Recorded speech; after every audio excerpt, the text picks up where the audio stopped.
Le diable, Ash-Shaytan, nous fait 3 nœuds derrière la tête lorsque l'on dort. Mais qu'est-ce que cela peut bien signifier? Eh bien, notre prophète Mohammed nous l'a expliqué dans un hadith lorsqu'il a dit « Lorsque quelqu'un dort, le diable Ash-Shaytan lui fait 3 nœuds à l'arrière de la tête, puis il frappe sur chaque nœud en disant « Que ta nuit soit longue, alors dors ». S'il se réveille et évoque Allah, un nœud se défait. Ensuite, s'il fait ses ablutions, un autre se défait.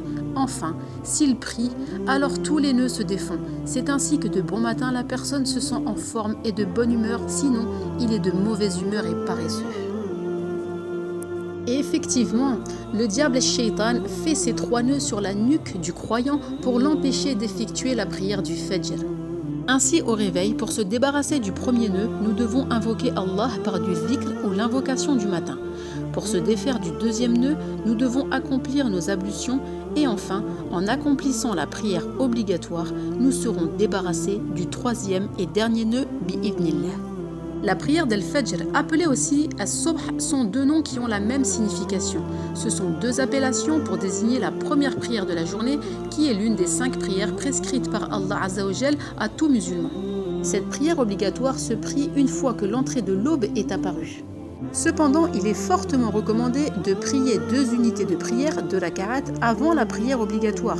Ces 2 unités surérogatoires sont appelées les 2 raka'at d'Al-Fajr.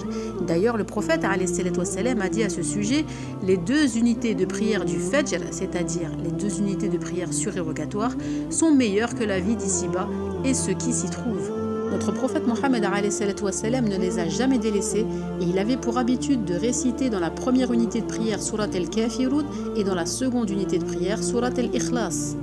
Au-delà des 3 nœuds que le shaitan nous fait lorsque l'on dort, il faut savoir que si le musulman ne se lève pas pour accomplir la prière obligatoire d'Al-Fajr, le shaitan urinera dans ses oreilles.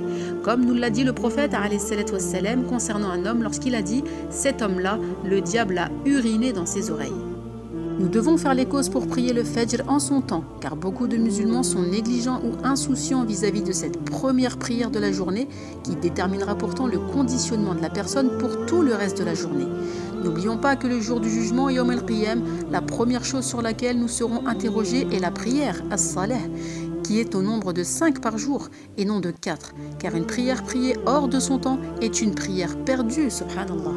Nous devons avoir une intention sincère et être déterminés à se lever pour Salat al-Fajr, et cela dès le coucher, en veillant notamment à ne pas se coucher trop tard, et une fois que le réveil sonne pour la Salat al-Fajr, nous devons nous lever immédiatement et non pas se lever par étapes. Nous devons faire beaucoup d'invocations pour qu'Allah Azza wa Jal nous facilite. Qu'Allah Azza wa Jal nous guide vers sa satisfaction et nous pardonne nos manquements envers lui et envers notre propre personne. Amin.